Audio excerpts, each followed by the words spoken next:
북으로 중국의 티벳을 접하고 그 외 지역은 인도에 둘러싸여 있는 네팔은 대한민국의 1.5배 면적에 3천만 명의 인구를 가진 남아시아의 내륙국가입니다. 네팔이라는 국명은 신의 보호를 받는 땅이라는 의미의 산스크리트어에서 유래되었으며 네팔이 통일되기 전 카트만드 계곡을 네팔이라 불렀습니다. 100여 개가 넘는 민족이 각기 다른 모국어를 사용하는 다문화 다민족 국가로 네팔어 44%, 마이틸리어 12%, 보주프리어 6% 등 다양한 언어가 쓰입니다. 힌두교, 불교, 이슬람교 외에 여러 토착 종교가 존재하지만 인구의 절대 다수가 힌두교인이며 불교와 이슬람교가 소수 종교로 존재합니다. 세계에서 가장 도시화되지 않은 10개 국가 중 하나이면서 가장 빠르게 도시화하는 10개 국가 중 하나이기도 한 네팔은 인구의 약 18.3%가 도시에 거주합니다. 140만 명의 인구가 거주하는 수도 카트만두는 네팔의 가장 큰 도시이자 경제 문화적 중심지이며 포카라, 바라트푸르 등이 주요 도시에 속합니다. 기원전 600년경 네팔 남부 지역에 작은 왕국과 시족연합이 생겨났으며 그중 한 왕국에서 태어난 왕자가 본인의 신분을 포기하고 고행 생활 끝에 불교를 창시한 고타마 시타르타입니다. 그 후 네팔은 티베트를 통해 불교를 동아시아로 전파하는데 중요한 역할을 했으며 기원전 250년경 인도 마우리아 제국의 아쇼카 황제는 룸비니를 순례하고 부처의 생가에 기둥을 세웠습니다. 18세기 중반 고르카 왕국의 프리드피 나라얀 샤가 샤 왕조를 세우면서 네팔의 통일 왕국을 완성합니다. 19세기 초 인도를 점령한 영국과의 전쟁에서 패하며 영토의 일부를 빼앗기고 영국의 네팔 주둔을 허용하지만 독립은 끝까지 유지합니다. 지리적으로 두 대국인 인도와 중국 사이에 끼어 있는 네팔은 양국의 외교에서 항상 균형 잡힌 관계를 추구하려 노력하나 지리적으로나 종교적으로 인도와 더욱 긴밀한 관계를 유지하고 있습니다.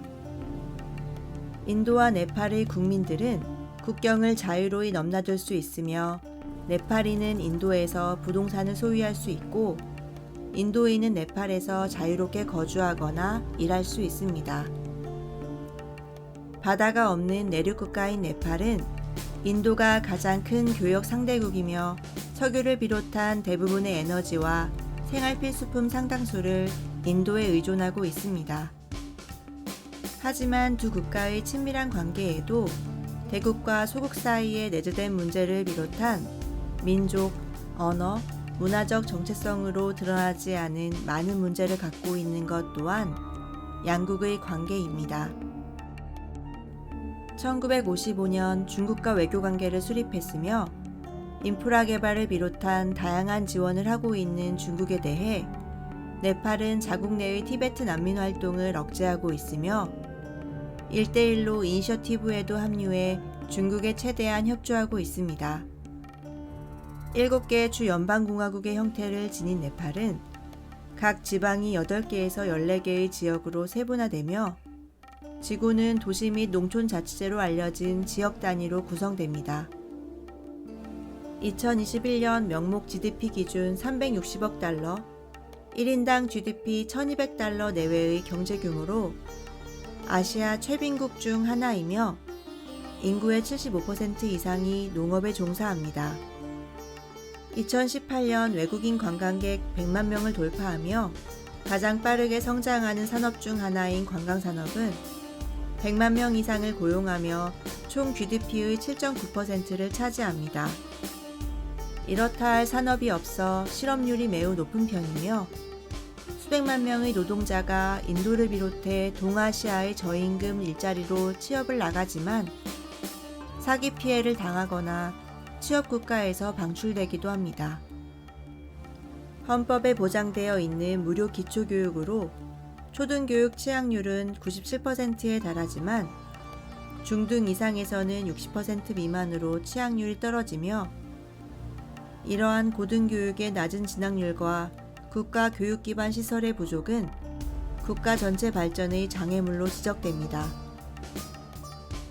1990년대 54세의 기대 수명이 2017년 기준 71세까지 올랐지만 여전히 기대 수명이 매우 낮은 국가로 분류됩니다.